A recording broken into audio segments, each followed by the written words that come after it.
Welcome to the Grit Code Podcast, a place where we decode the game of success on and off the field. I'm 11-year NFL veteran, three-time Pro Bowler Donte Whitner, alongside number 378, NFL Hall of Famer and 49ers legend Patrick Willis, and the tallest man in journalism history, Mr. Rod Brooks. Guys, pretty active week in the game of football leading into the NFL season. We have NFL cutdown day. We have some guys securing the bag. But the biggest news of the week is Micah Parsons was traded from the Dallas Cowboys to the NFC Green Bay Packers. And I'm going to start with you, Rod, because I know your disdain and hate level for the Dallas Cowboys. I'm just going to ask you how and why. It makes me so happy to see that old man run that franchise into the ground, and everybody just looks and goes, well, that's just Jerry. That's just what he does. Dog, he traded a perennial Pro Bowler, one of the best pass rushers in the league, for two number ones, and no disrespect to Kenny Clark at all, but Kenny Clark is washed. Brother. They could have traded Micah Parsons in the spring and gotten a lot more for him. I can't believe that he did it, but I'm so happy that he did it because, Donte, you are exactly right. I have always, since a child, hated the Dallas Cowboys. And watching that old man gleefully drive that franchise into the ground and tell everybody that he don't care about winning, all he cares about is stirring up drama and making money off that drama, and then he proves it to you time and time again. I hope the good Lord keeps that man alive for the rest of time because he ain't never going to let him win as long as his ego is in charge. Man, Rod, it's kind of tough for me. As is stated and as I've made it clear, growing up, I was a diehard Cowboys fan. But as I mentioned to you all, I felt like this situation reminded me of, and they say history repeats itself. You just got to catch it. Mm-hmm. And I felt like it was really similar to Julius Peppers.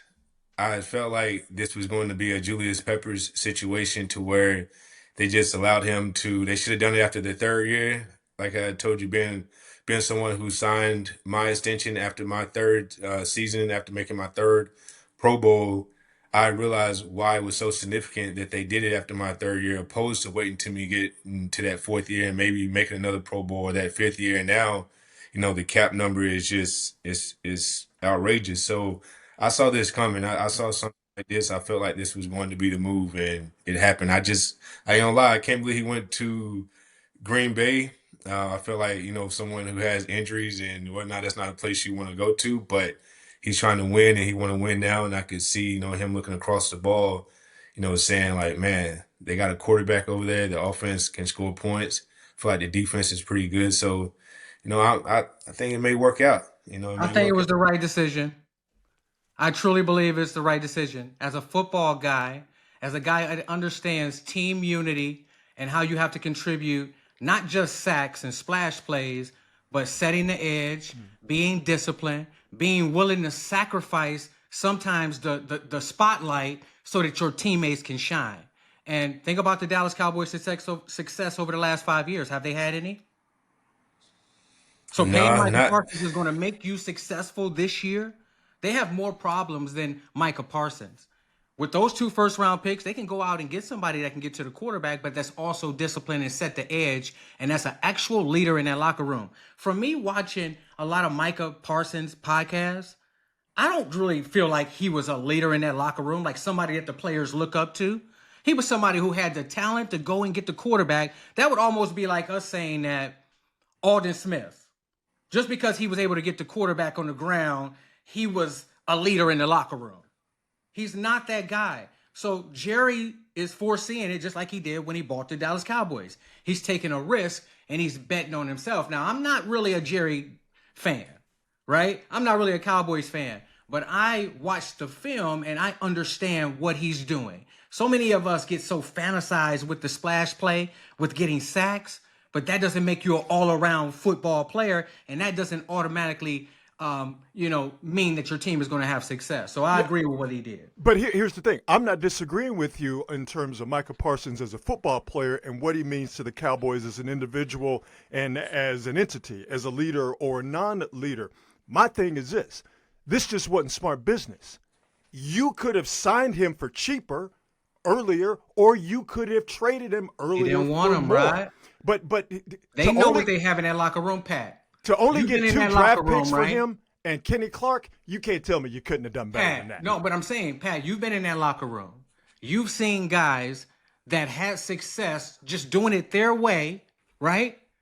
9 times out of 10, they're not going to do their job properly. They're always looking for a hole, looking for an edge, or looking for a way to make a splash play, and that hurts the football team. I guarantee you, if you analyze that film, there's more times he hurt the team doing whatever he wanted to do than when he actually made a play.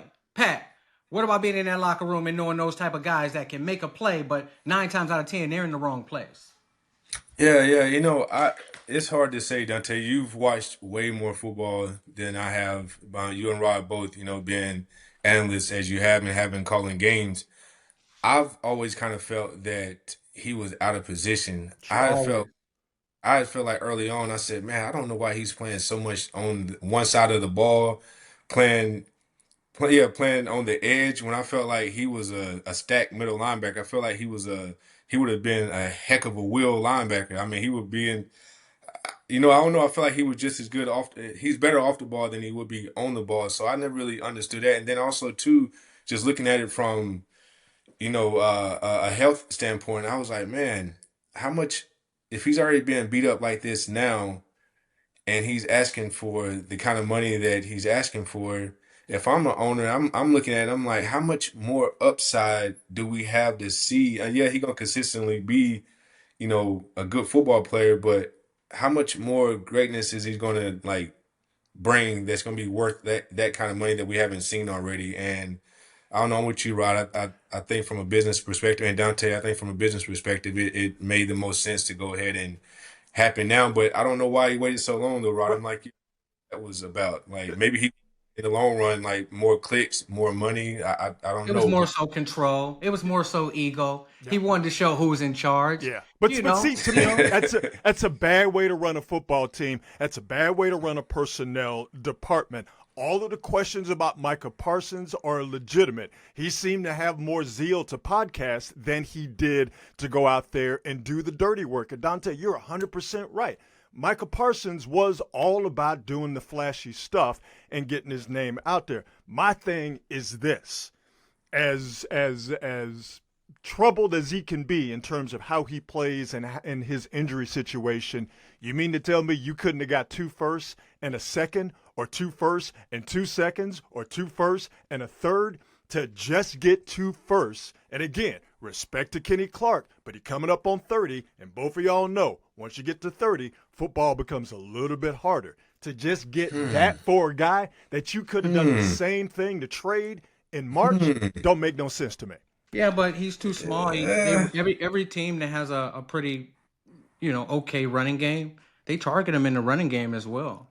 So the I think that Niners Jerry did it Jones, especially. for Yeah. once, did the right thing for his football team. It just looks pretty chaotic because so many people are fantasized with the splash plays. Other things that happened this week are, some guys got released, and it's always a tough time in the National Football League. We always see the glitz and glamour of guys making the 53, but we rarely see the behind the scenes on the guys who probably played their last snap in the NFL.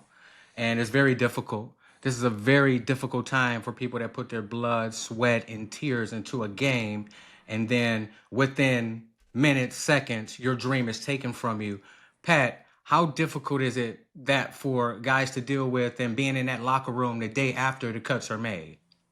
Yeah, man, it's a tough time for guys who've been on the team who know they're gonna make the squad, and then guys who on the borderline, and then guys who don't know. You build a relationship with these guys. Some guys, from OTAs from the time they're drafted to free agency, undrafted free agency. So you build a relationship, and some of these guys who are young, they think, man, as soon as they're drafted, that they've already made the team that they're on the team that they were drafted to, and they don't realize it's a process, and ultimately it's about making that 53-man roster or, that practice squad. So, man, it's a tough time right now. A lot of guys are feeling the impact of what they thought was going to be for them. But then what I would tell them is, regardless of whatever situation you're in, whether you made the team or you didn't, keep fighting.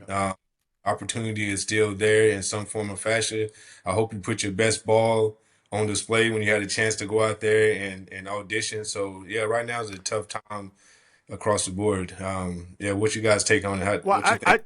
I just Well, want y'all to go deeper because I don't think people really understand training camp and preseason and cut down. Like, I don't think people understand you don't get paid during the preseason and during training camp. There are guys who are literally fighting to get their first NFL paycheck. There are guys who have been fighting for years to try and secure a spot on a team so they can get continuous NFL paychecks. I mean, yeah, the money is good, but that money is not guaranteed. And to see people literally fighting for their football and their financial lives, that's just something that the fans and the media really don't get a chance to see outside of those facility walls. They don't, and that's the reason why the title of this pod is called Training Camp PTSD. It does something to your nervous system every day on edge. You don't know when the Grim Reaper is going to come and take away your dreams and your livelihood. So a lot of those guys are trying to be as perfect as they possibly can be, and a lot of times that backfires because when you don't play the game of football loosely and you have a lot of other things on your mind, you're probably not going to be able to focus on the game of football. And then you have some guys that come in and they're all shits and giggles and they're laughing, ha ha ha ha. You don't really know the intent of this veteran who's 9 years and has 4 children and a wife at home and 3 mortgages, and how he's trying to completely obliterate you and rip your fucking head off. They don't really understand that until cut down day. And then it's, oh, I should have taken it serious. Oh, I should have came earlier for this lift. Oh, I should have watched this film. Or I should have, would have, could have. And now you're actually not living your dream in the National Football League. So we've seen it all. And then we've seen first round picks. I was in Cleveland with Justin Gilbert, the number 8 overall pick when I was in Cleveland, and he totally just blew the opportunity to really live out his dream. Like, I watched guys come in and literally blow it to where you have coaches that are having to come to your room on the road to get you out of your room to go to a game, right? To that point. So it's a very tough time. The toughest is watching guys that you ate with every day, that probably went out to dinner with, hung out with, watched film with, spent most of your time for 6 to 8 months, not be there the day after cut down day. The locker room is so full with 90 plus guys before cut down day, and then I believe it's like 46. It gives you this realization like, oh shit, this is up to us. We got 5 safeties in here. We go from 13 safeties to 5 safeties. If I don't make the plays, who are going to make them? Nobody's coming off the street to help us, right? You understand? So that realization kicks in. It's like, oh shit, this is serious. So then you start to understand. But the more years that you're in the league, the more it really taxes your nervous system, because now you're hanging on by a thread and you're really competing with younger guys that are coming in. So you're constantly living with that PTSD. Yeah, I didn't realize until this year, really being around training camp as heavy as I was, being around the Niners training camp, how strategic everything is. Like, I used to think like, man, that guy right there looks absolutely amazing. He gonna make the squad. Like, this guy athletic, he can run fast, he can jump fast. It's a no-brainer. And a lot of people think because you can run fast, you can jump fast, you automatically gonna make it to the NFL. And that's not the case, man. Everything is strategic, meaning that it's a numbers game.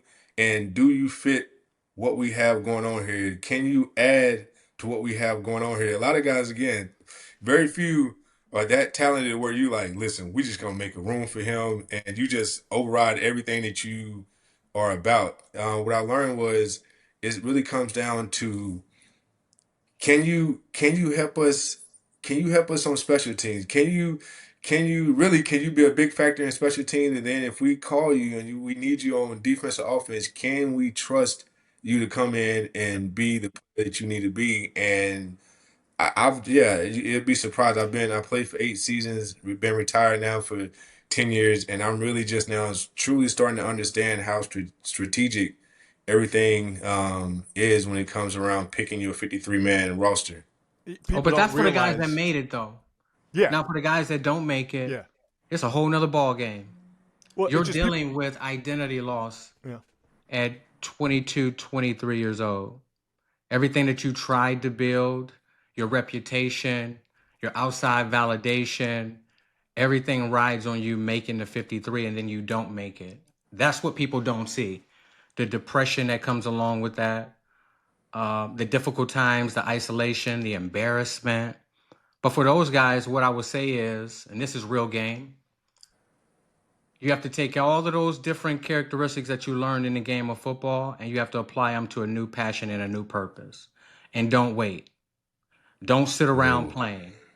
Your Mm. core competency is probably the game of football, so you probably want to be vulnerable and reach out for some help from some previous coaches that you played under, some guys that might be able to guide you in the right direction, and then you have to drop your pride when you get in. You're not going to go to the top, and you're not going to have a parallel transition. You're going to start in the bottom as a GA. You're going to work your way up. And if you look at the theme between coaches now, doesn't matter where you come from, if you have the endurance and the longevity and you build relationships, eventually you'll be a head coach. So a lot of guys don't wait, don't play around, don't continue to work out and I'm going to the league. Man, go into coaching. That's the next best thing for you.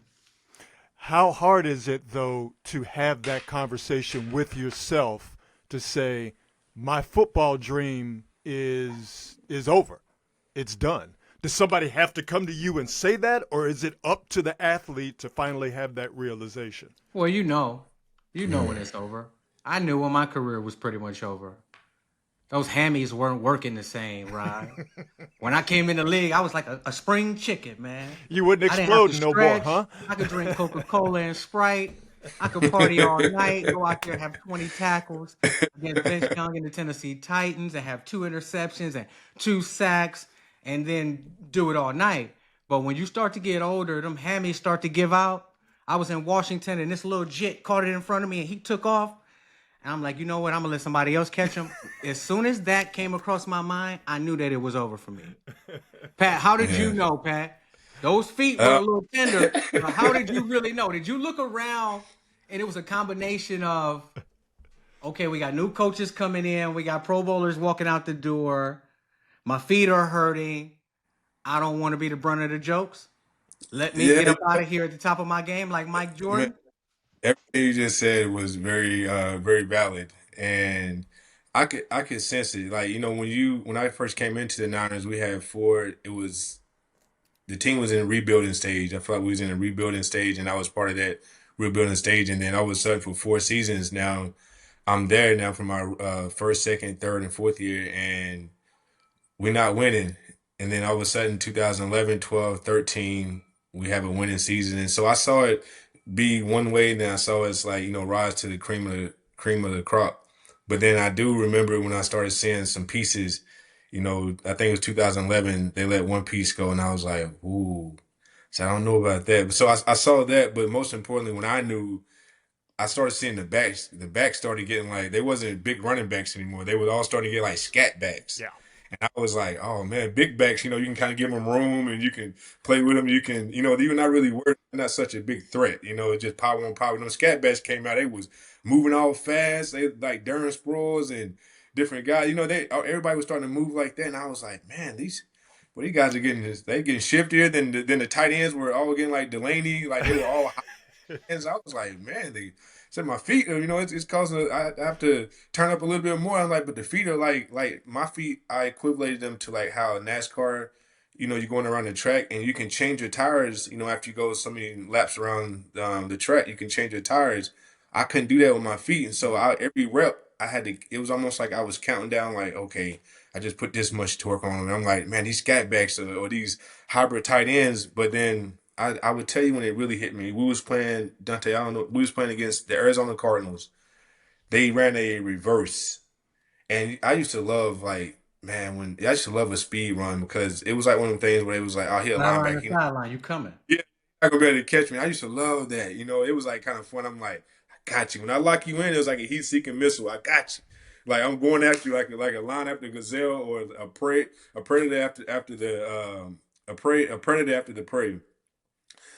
And they done a reverse, and I'm not sure who that receiver was, but man, I remember it took everything in me, like everything. And when I caught him, I remember getting up and saying, man, I was When like, the hammies go, do the body I stay? said, Dante, The hammies I were was like, gone. I couldn't stop on the sideline and nothing. I got up and I said, wow.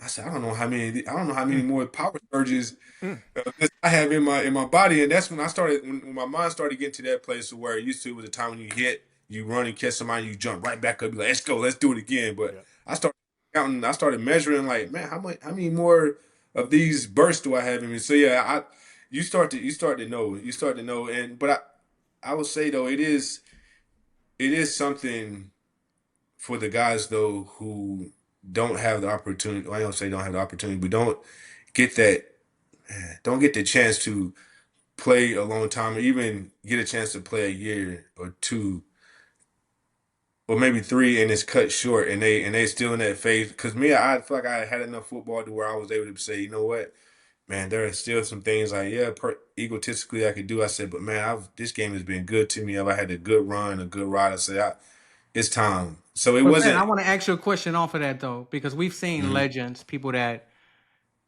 from the outside looking in, they just play based on their name. Mm-hmm. mhm. They stole checks. The last Did 2, 3 did they years of their steal them or careers, were they they were out given there to him? stealing checks. No, they wouldn't practice. They played like shit in the game. They were still getting the pub and all the things and the accolades, but they were playing like shit when you watch the film. Why didn't you? Because I'm pretty sure you could have milked 3 or 4 years out. Why didn't you milk it and steal some of those checks, Pat? Man, it was something about it was something in me. I remember having this conversation. The hardest thing to do is to be honest with yourself. I remember having the conversation in my rookie year before I ever had my first snap on the field. I was like, man, one day this game is going to end. I said, it's not made to be played forever. Right. I was like, but how do you know when it's time to step away? How do you know, like, yeah, how do you know? And I remember, man, this is my rookie year. I'm in the locker room. I asked four guys. I asked them, I'm a first round draft pick, selected number 11 overall. And here I am in the locker room asking them, like, how do you know when it's time to retire? And I remember asking four guys, B.Y., Derek Smith, Brandon Moore, and Jeff Ulbrich. They was all around my locker. Well, we was locker mates or whatnot, and none of them gave me an answer I was looking for. I was expecting them to say, "Well, when I feel like this or this many years." So I'm the type of person that I'm like, man, I didn't hear what I was looking for, and I remember asking myself, "Well, why are you playing? Like, why are you out here doing this?" And I remember what I said to myself, and I was like, man, when I no longer can give this game everything I have, give my teammates, my coaches, the fans, the best of me. I said, man, I will step away because I don't want to be like some of my heroes that I saw growing up that I didn't understand like why they was out there still getting pushed around. I'm like, you a grown man. You allowing these guys to just push you over or you can't run through. It's just something about where I said I didn't want to do that to the game. I didn't want to do that to myself.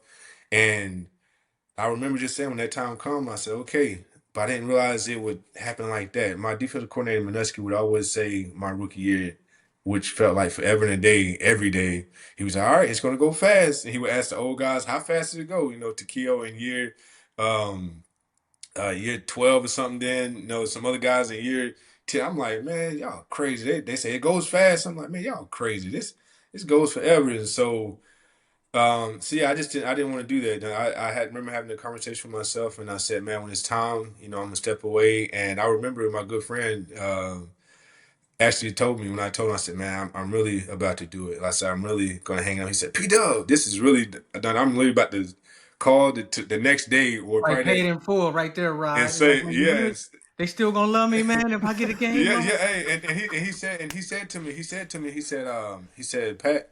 He said, man, you crazy, Pat. I would go through training camp and I would milk it. I said, you know what? To your credit, I said, I don't want to do that to my team. I said, I don't want to do that to the Niners. I don't want to go all the way down to training camp when they could possibly draft somebody in the draft and, come in and be able to help the team. So I thought about it all, but yeah, People Dante, can't fathom that though, Pat. That's why you are who you are, because of Yep. your integrity. Yep.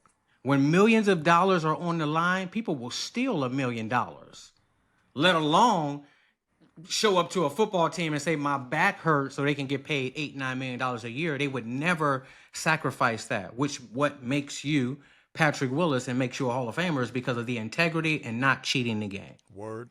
man, I always had the mindset. My mindset on defense was this. I said, man, I feel like I was a safety linebacker at times. I feel like there was times, man, I could have shot some gaps and just, I call it I don't want to call it play selfish defense, but you know what I mean when I say you just doing your own thing. You just having those flash plays. Our Micah Parsons conversation from earlier. I didn't want to do it. So I had always told myself, I was like, man, I said um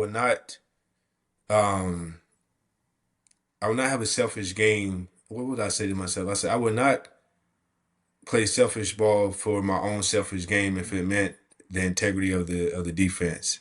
I said I'll play it exactly how it's supposed to be, but I will not take no chance if I think I'm gonna leave one of my guys open. If I do take this, which is it's like gambling. It was almost like gambling. It's like you better hit. But yeah, it was just a model that I always kind of like rock with. I just want to say to the people out there that are watching and listening, what we just heard from Pat and from Donte is why we decided to do this podcast. So y'all could get an understanding of the mindset of both of these guys who had extremely successful college careers and NFL careers and have been extremely successful post-football. Yeah, you saw the physical nature, their size, their speed, their tenacity, and that all translate. Anybody can see that, even if you got one eye.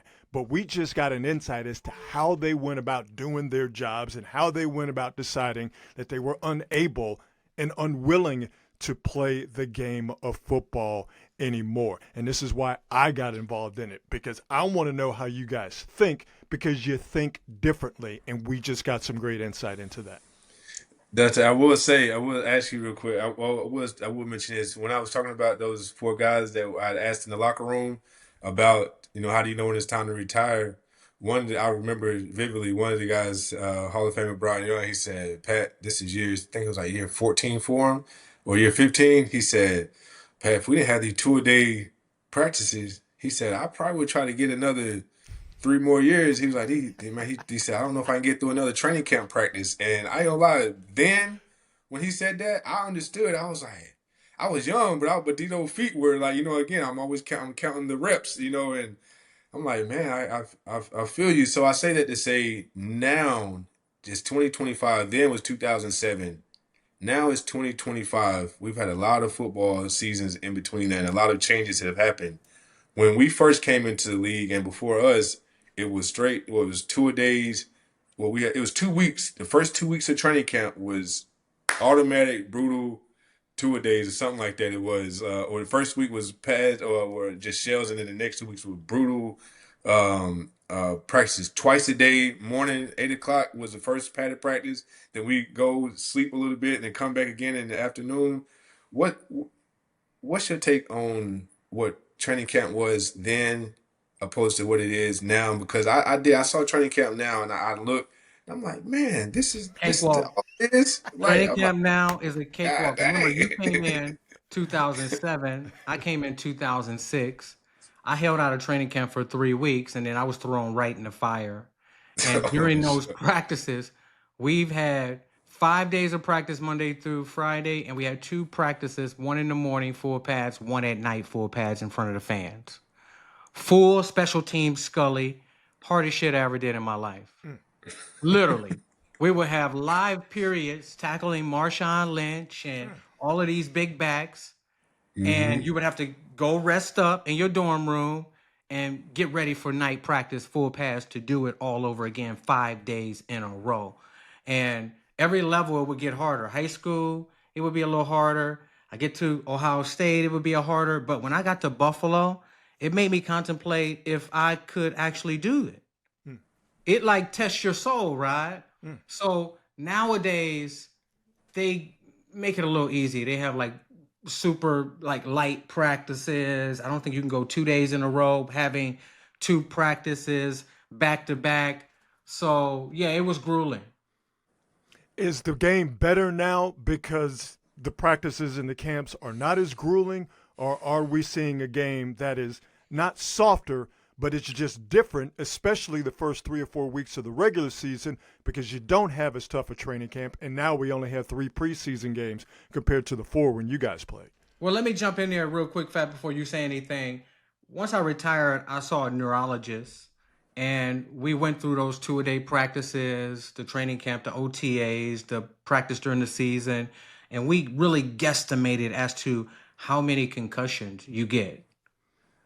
There's 3 different grades: grade 1, 2, and 3. Grade 1, you might get a little dizzy. You know, when you see the black and white on the TV, right? You come back to your senses pretty quickly within 30 seconds, 45 seconds. Grade 2 is you almost like you forget things. Grade 3 is you're fully unconscious. So how many of those grade 1 concussions did we have? He probably said I had upwards of 700 grade 1s, especially when you're hitting those backs in practice in those live periods. I remember multiple times, consecutive plays, multiple practices where I would feel that black and white like on the TV from hitting somebody in practice. So if it really affects you, and when I heard that number, man, I had a pit in the middle of my stomach. I'm like, oh man, this is serious. Wow, that's interesting you said that because I didn't realize that the same thing happened to me right after I retired. I didn't go see a neurologist. I probably should have. I didn't go You see probably one. yeah, you probably have to. But I started reading. See, I'm a curious mind, and I just know I listen to my body. When my body starts like I don't know, it just certain things would talk. I feel like it was talking to me, and so I was like, you know what? Why am I want to read up on the brain all of a sudden? Like I never, when I was playing, I never want to read up on any of that. Even Carrie didn't want to read up on it because I'm like, out of sight, out of mind. It doesn't matter. I gotta go through this wall. I don't need anything else that's saying you can't do it or you shouldn't be doing it. But I started reading that book. It had something to do with the yeah, it was talking about the brain. And one of the things I took from it was it saying how light the brain is, how sensitive it is, and they was like, Yeah. you can bump it a little bit, and that can wear on it for a while. And I was like, wait a minute. Or they said then something what really got me was I always wondered what my uncle was a boxer growing up, and before I really wanted to get into football, I wanted to get into boxing. I never forget I told my day saw that we would go at nighttime, sneak up to my uncle and go box. And my daddy one night was like, man, what? He just left the house. He walked around the curb and saw we was up there. Biking. What y'all doing? He was like, Dad, we trying to get ready for Golden Gloves. He was like, hell no, y'all no boxing. And so I realized though so I wanted to know what made boxers have that speech or something after a while that they can't put the sentences together, or why people who have head damage why they can't put their sentences together. And what I read put a pit in my stomach. It said the reason why people have those problems is because their connectors are not firing or they're not connecting anymore, and so they having a disconnect, and then it might catch on or it might not or something. And when it said that, man, my heart, I had that pit in my stomach, and I was like, holy shit. And yeah, right then and there, I said, man, that I started. I had a moment of where I felt like, man, this was serious, and so yeah, man, I It's a probably real need thing, Pat, to because take that. what I've been doing to alleviate it is a lot of meditation. It helps regenerate. A lot of hmm sauna helps regenerate. And then when you fast, when you just go on a water and coffee fast, no sugar, no glycogen in your blood, what you can do is you go into a stage of autophagy, which means that your body is naturally eating on the bad things in the brain, within the body fats. You're burning fat instead of all of these other things. So a lot of those things help alleviate a lot of the brain trauma that we've had. So I'll ask the question again. Knowing that you cannot make this game truly safe, is it better now that things are not as rough and tumble in preseason and in camp as it was when you guys played? Now you don't have two-a-days. Now they don't go into pads until you get a good ways into training camp. Everybody's wearing Guardian caps now. Is that better for the game, or has it made the game different? How do you guys see it? I think it made the game soft. I knew you'd say that. You So, understand? It made the game soft. It's protecting the players, but I think it's hurting the brand in the game of football. I do agree with it during practice, but when you look at the product and the players really being able to tackle the fundamentals of the game, Yeah. it's starting to seep through. When you look at the player safety, I don't know if the percentages really change that much. We play a very brutal and vicious game. I don't care what decade, what era you play, it's going to be dangerous. And a lot of that contributes to the way that we were raised, the way that we were brought up, the desperation that a lot of us felt to where we felt like we had to make it or we remain in our current circumstances. I'll choose the former. I chose the former. Pat chose the former. So you understand the sacrifices that you're going to put your body through. But when we were able to fully engage physically in practice, it sharpened our tool a lot better. It made us build a callus more, and we weren't as susceptible to injuries because you put your body through that and your nervous system through that. So I think that that's why a lot of these guys get these like soft tissue injuries is because of the lack of practice, the lack of actual grind. But I think that it's made the game soft. yeah, that's man, that's a hard word. Like, you know, I see use the some of these boys, I'll be like, man, I would have killed him. Hey, you know what? Literally. I can attest that it is a different intensity and a different vibe. But I will say, as you say, Dante, the principle still stays the same as far as like it's something about being calloused. You know, it's like if you work out a lot, if you don't have no calluses on your hand, you pick up that bar, and first you initially like, oh man, hurts my hand. But after you start building some calluses or whatnot, it's like when you pick it up. You don't it feel your hands even feel it feels stronger. You feel like you can even do more weight. So I'm like it's like a catch 22, which kind of brings me to a thought that I had 10 years ago that when around the time I was retiring, I was like, man, I'm thinking about 10 years, the physical football that I once knew it's not even gonna be around anymore. I was thinking that in 2015 because I was like, how in the hell they expect people to have this kind of collision or this kind of beating up your body and it still be and people still want to do it. But then I started noticing like flag football, you know, going to a whole nother level. But I don't think tackle football is going to go anywhere. I don't know if it's going to be the same. I know it's not the same. It's not going to be the same as we once knew it. Yeah. But it's new eyes. It's new. Like it's like how life is. Everything just keeps evolving and working for its time. So And then the older you get, the more sensitive your body and your brain gets to that impact. I remember late in my career, I'm serious, my 10th year in Cleveland, Tremont, I forget his last name. Was it Tramon Williams? Tremont Williams was on the back of a tight end from Arizona. And, you know, my normal hit pad, I load up and I'm going for the kill. And I yeah, hit both of those boys and felt that impact. I went out cold. You understand? That was the first time in my career that I'd been out cold. And it was the scariest shit of my life. I don't remember where I were. I just remember getting to the locker room. And then I remember I couldn't see out of the peripheral of my left eye for 2 weeks. So when I looked to my left, it was fully black for 2 weeks. Almost like I went whoa. blind on that side of my eye. Did you not play for those 2 weeks that you couldn't see I out did of your not left play eye? for those 2 Okay. weeks. Okay. And then once I came back, I took those little tests. It was hard for me to pass it. So I ended up missing like 4 or 5 games.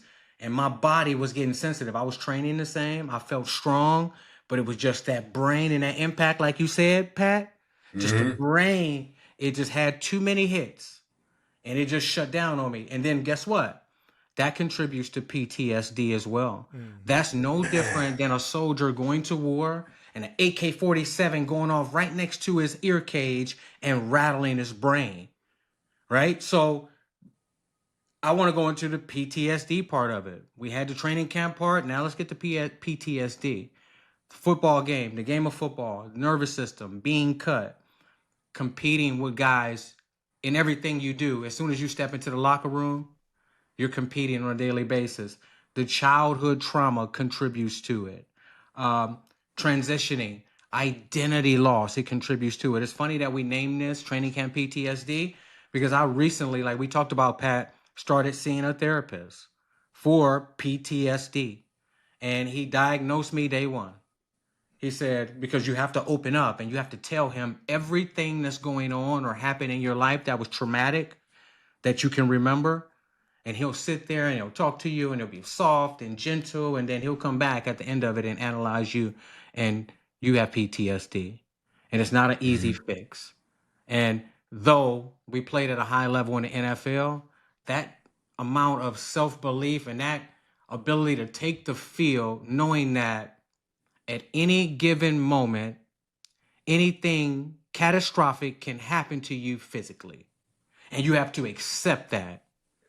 So that type of energy in your nervous system, Pat, that you felt on game day, that's abnormal. That was Yeah. abnormal for us. We're in fight or flight mode constantly. So Yeah. I don't have it all figured out right now.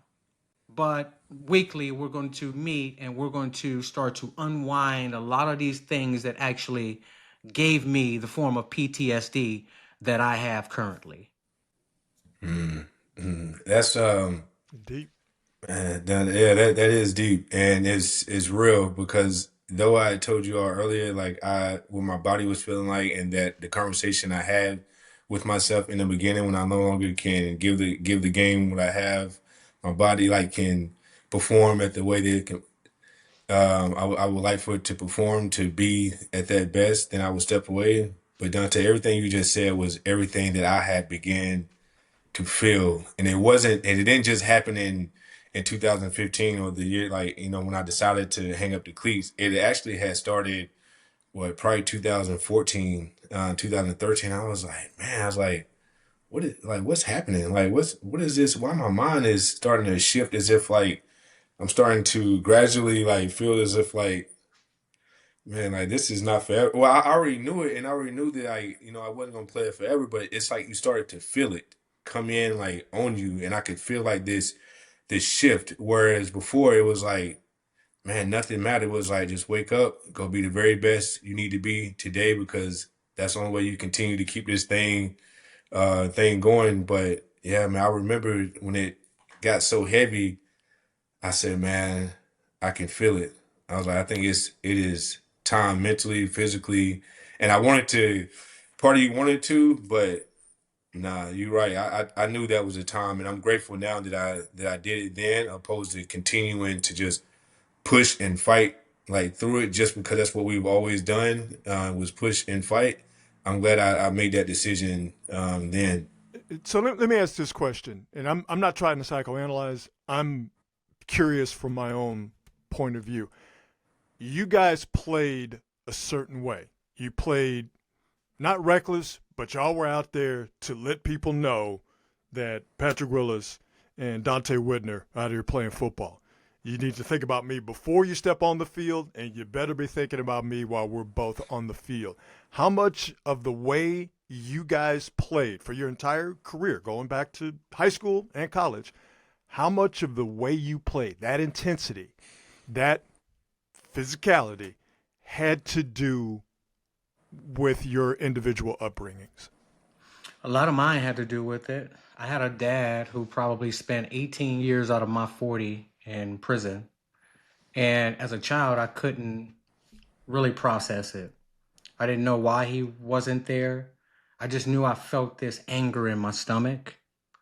And it wasn't towards anybody in particular. It was just an anger feeling that he wasn't there. So when I started playing football, I got the gratification of hitting people to get that anger out. I remember a day in practice, one of my first days, and we used to do like hoot and holler. Both players lay on their back, one player have a ball, and whoever gets up the fastest, get the momentum and acceleration is going to get the big hit. I remember going probably 15 times in a row with a guy who was just coming over from the other side of town and thought he was going to disrespect me on my team. And I just got the gratification out of whacking his ass over and over and over. And then from that point, it just built momentum. I remember at Glenville practices, they would have bring freshmen in. I would just whack them in practice. And then Coach Ted Ginn Jr.'s father would make me run extra laps because I would just love to hit people. And then I remember getting to Ohio State and feeling a little smaller and underwhelmed, right? Because I was like 16 and a half years old when I enrolled. And I remember in spring practice, Roy Hall, he was a receiver. He was about 6'4", 250, diesel, almost like David Boston. Remember David Boston? Oh, yeah. He was like David Boston. He tried to emulate David Boston as much as he could. And they had me at corner. I was the number one corner in the country coming out of high school. And he ran a drag route, and I ran as fast as I could. Listen, 185 pounds through his fucking chin strap and knocked him dizzy. And everybody was jumping around, and I'm dizzy. And I'm seeing black and white. We like, we gonna move you to strong safety, buddy.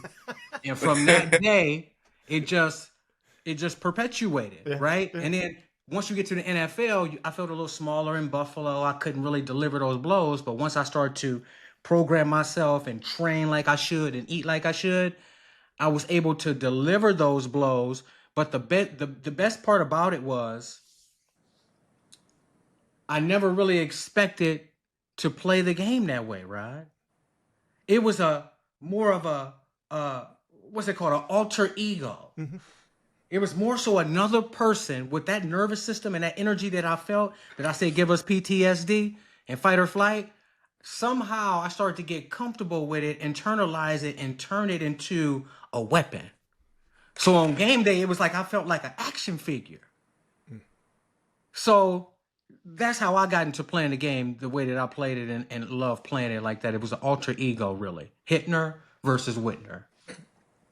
Man, I love that, man. That's that's got me fired up because for me, and everybody's circumstances is different. Again, a lot of people come from flight or fight or flight circumstances, and that's kind of what it was for me. Meaning, like, man, I just knew when I looked around me that I wanted more for myself, but but it wasn't so much about anything that was going on. It wasn't. I wanted more for myself, but I was always entertained with for the people on TV. I was like, man, I want to be special like those guys. Sure. So as I say that, I will say that I didn't have the best up. I didn't have the best home situation. I grew up single parent. Me and my brothers. And for me, with so much going on, the football Yeah, field but was you my really place. gotta tell them how it was, Pat. That's what they want to hear. You gotta tell them, man. It was it was Tell them about how you used the restroom, Pat. Tell them about those it, circumstances that you're not there anymore, but tell them yeah, those.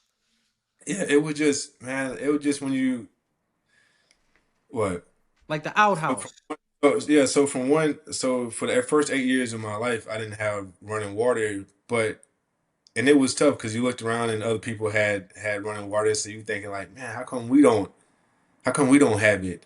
And on top of that, growing up with a single dad, single parent household, I felt like I was disappointed because I feel like my mom, I'm like, man, why couldn't she be around? Like, I felt like like maybe did I do something? Like why was I not wanted? And I thought, and it was something about when I got on the playground, I feel like it was the only place where I feel like I could be seen. I felt like my dad, I feel like he was always having to try to prove that you were worthy. And I feel like in the classroom it was difficult. But I feel like if you put me in a playground or you put me in the sports, I could show you the best of me. And so for me, when I had the chance to get out and play, whether it was PE, whether it was football practice, it was my playground to just be, and you could see it. Like my teachers would say, "Pat, you got to calm down. Pat, why you so like, why you doing so much?" And I'm like, because like this is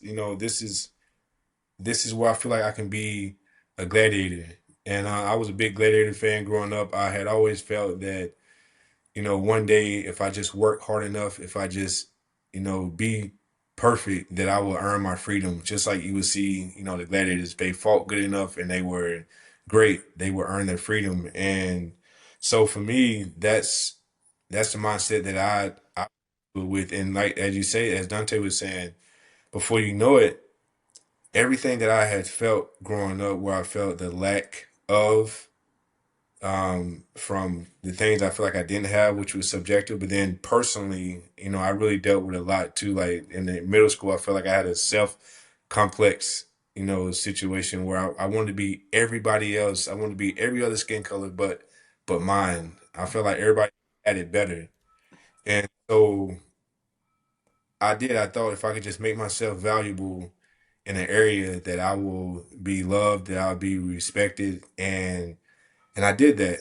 I did that all the way up until 2015. So I feel like I was born in 85, but from 1990, I remember just grinding. Like it was always having to go after it. And then so from 1990 to 2015, all I had ever known, if I just be the very best I can be today, I should have a place, somewhere where I won't be talked about, or I won't be as if like I'm not good enough. And I remember in 2015 when I hung up those cleats, that was the first time that I had felt like it was okay to just be. But what I did was that was going to be short lived, because I had to figure out life. The next step. Yeah. Yeah, before beyond the game of And you're football. dealing with identity loss. Yeah. And so it's been yeah, man. I mean, we can go on and on, but yeah, it's been life has been a challenge. And so let me say this. All right, I'm keep it real. Watching you guys and covering you guys as football players, I was like anybody else that saw you. I was impressed by what you guys were able to do, individually, and then what you guys did, especially that team that should have gone to the Super Bowl, in my estimation, would have been one of the greatest defenses of all time. We're going to talk about that. But what has enriched me as from a human standpoint is getting to know y'all individually and seeing Pat. And Pat, you speak softly, carry a big stick, but people gravitate to Pat. People want to be around Pat, not just because Pat is one of the greatest linebackers to ever play the game, but people want to be around you. There is a genuine admiration for Patrick Willis, the person. And it's the same thing for Donte. Y'all two completely different personalities, but it's the same thing. D, people want to be around you. People gravitate towards you. There's a magnetism. And I've been so lucky now these past coming up on 4 years. You have taught me so much more about football, and I thought I knew the game. You've taught me so much more about football than I could ever imagine. So I say all that to say, you guys came from circumstances and you used your ingenuity and you used your bodies to become the best in your field. But what really is the thing that I want to get across to people on this podcast and people who have had interactions with you out there in public, it's what's up here that people really vibe on with both of you guys. And I'm glad we're getting a chance to get that out there on this show. Thank you, Rod. I really appreciate that. I know Pat appreciates that as well. One thing that always stuck with me, it was something that Sean Springs, remember Sean Springs that played cornerback, Ohio State legend. He told me, he was like, Whitner, he was like, when you went number 8, I knew you were smart. And I didn't know what he meant. And then years go past and you meet younger players and you understand the draft process and the interview process.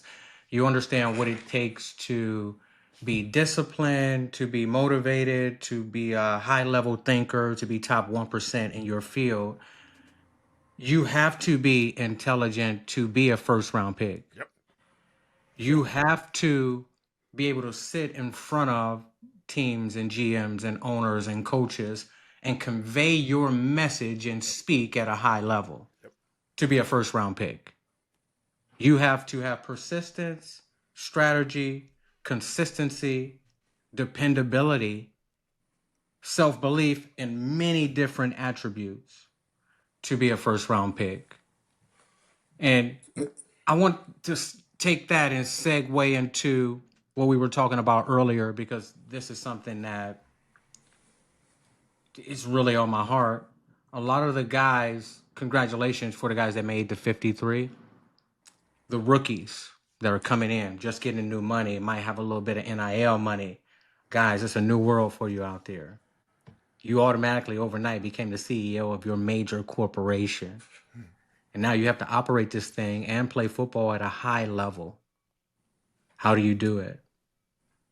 That's the next thing that guys have to figure out. We can sit here and talk about football all day, but we have to throw some finance in there. The guys who just got cut, who probably went out and bought the Camaro, got the apartment, bought your mom something, how do you rebound and bounce back from that? Well, what I'll tell you is, and this is totally going against anything cultural that our culture teaches us about money, teaches about getting a bag and what to do with it. When you get the bag, you have to now deal with the scarcity effect. Everything that you didn't have in your life that you currently want to buy. And there's a lyric by Nipsey Hussle where he says, want to feel the thrust, want to feel the texture, want to feel the drop top breeze, want to feel successful. That's something that's genetically in our code. To want to get the money and go out and feel the thrust of the Lamborghini or the car, the texture, the Italian texture and leather, take the top off, feel it in your hair, but you're already successful. So the extra successful people and athletes nowadays, how we would like to see it is you come into the league, you get the bag. You have to live like a college student for the next 4 to 5 years, literally. If you want to do it correctly, if you really want to do it correctly, you have to live like a college student for 4 to 5 years. You have to be very frugal, and you have to put that money to work in the public markets through the top dividend stocks so that the money can start to generate passive income for your fixed costs annually. I mean, your monthly bills, your annual bills. It takes 4 to 5 years for a complete investment cycle to start to see some real money. You have to do this. If you come in and you get the principal, you get the money, and you just instantly start spending, you're done. So this is a different mindset now. It's like, okay, we get it. Now we put it to work. We still sacrifice the next 4 to 5 years while we're working towards the next contract. We're not broke. We can still take trips and do things, but we're not going to be excessive. But we're only going to focus on passive income, 4 to 5 years of generating passive income. Once you hit that fixed cost, you get that second contract. Now we rolling. For the guys that didn't make the 53 and they spent a little money and that might be your last snap that you played in football, it's time to really dig inside of yourself because now we're going to figure out who you are. We're going to figure out what you're about. We're going to figure out, did you really take notes? Not in a literal form in football, but in a knowledge form, in a systematic form, in a self-belief form, and the ability to understand your demographics, start to eliminate things, people, places, and put yourself in circumstances to where you can have success outside the game of football. So I say all of this because we have this segment where we give out the game. I think that's the ultimate game for the players. Free game, baby. Man, Get the money, that's it. put it to work, be frugal, live off the passive income. A lot of the guys that are really caught up in consumerism right now, buying people's products, do you know that there's tickers out there where you can invest in these companies and you eventually get to a level of passive income, you can buy their product with the dividends they're paying you. That's the game. That's free game, baby. That's free game. Hey, everything you just said right now, I second. And it's one of those things where, you know, they saying the old saying, if I knew then what I know now, like, my goodness. To that, I'll piggyback off that because everything you just said was I couldn't say it any better than you said it, even get close to it. But I second it. What I will say is I remember this particular time. I was in Dominican Republic with Tequio Spikes, Spike Dog. Shout out to Keo. My first time, like, he was the only person I trusted to leave the country with because I know, like, he means well and that he wants to get back home too. And So, so we over And also, ain't nobody there. gonna mess with him because they see the neck. Over the net. I remember being over there, and this when I think the Pro Bowl was in Miami. They had the first year they had the Pro Bowl in Miami. They had took it from Hawaii and had it in Miami. So it was like, hey, we're gonna go over to Dominican. I was like, oh man, like it's this close to having a little passport. You know where we go from? Like that's man, I got a passport. You right over there, like this place you talking about? It ain't way over there. So we there, and man, it's so nice. We at the resort. Man, they got fruit. I mean, you got the smorgasbord. I mean, I'm like, it's just my second year in the league. Like second. We just finished my second year in the league, going into my third. Man, your testosterone was high. I know you was running through him, man. Man, Golly, Pat was running through him. so we over there. We over there. And we sit. We sit there. Beso, baby. We sit at the resort, and Tequila said, and I said to Spike, though, I said, man, I was looking around. I said, man, this is really nice. I said, this is living. And right in that moment, I never forget, he looks at me and he said, now Cap. And he said, now Cap. And I was like, no, man, this is nice. We at the resort. Like, the weather is nice. Like, everything beautiful. And he said, now Cap. He's like, he said, this is nice. He said, this is nice. He said, most people will never, ever get a chance to do what we're doing right now. He said, but real living is when you finish playing. And I'm listening. I'm like, it sounded like my uncle was talking to me. I'm like, man, what are you talking about? He was like, real living is when you finish playing and you see how they treat you. Mm-hmm. And I was like, in my head, I'm thinking like, man, what you mean? Like, you finish playing, you see how they treat you. Like, you just finished playing the NFL. You should be good. Like, and I'll be honest with you, I'll never forget the day that I told him, because it was right after, not even a year after I retired. I remember nothing was the same. The same people that, and I'm not, and here I'm Patrick. I don't even like saying that about my name. I'm like, bro, I'm Patrick. Patrick Willis, dog. I saw how things switched up, and I never forget. I was talking to him, and I said, Spike Dog. I said, man, I understand what you mean now. I said, it's happening to me. He was like, yeah, Cap, that's what it is. So I would say to everyone who's listening, as Donte was saying earlier, it's not so much about making it to the league. Well, I'm gonna say it's not about making it, but it's not so much about getting the money, playing in the league and everything. It's the dynamics that happen after you hang up those cleats, because you no longer have that football to mask yourself behind to be the big bag dog, and you start realizing like there's a lot of things that you have to work on, or just that, and a lot of skills you did not develop as you were playing and striving to make it to the NFL. And that fake bravado, confidence, you see all of that just dissipate once the NFL gets snatched from guys. That's why it's very important to know who you are. Yeah. That's the most important thing is to know who you are. Yeah. It's a crazy thing because you're talking about young men in their 20s who are notorious for not thinking about the future. Not thinking, forget about the next year or two. They're not even thinking about the next week. So you already have young men who have been defined by football for the vast majority of their life, or at least the last 10 years of their life. They're in their early 20s. You're not thinking about the future because you're not programmed that way. And, oh, yeah, by the way, you're playing a sport where I believe the average career is still 3.5 years, which is not a long time. Any stretch of the imagination, rookie contract is 5. So the chances of you actually getting that second contract are very, very slim. But guys either don't know it or they don't think about it until they're confronted with it when they're cut, as a lot of guys were this past week when teams had to get down to 53. And then a lot of times, ignorant is bliss. Yeah, man. A lot of times, what you don't know can't hurt you, right? Sure. If you would have known, you would have done better. And these are the things that we're trying to prevent. So there's a lot of guys out there that in their heart, they believe they're Superman. And like Kobe Bryant said, we always think that we have more time. Mm-hmm.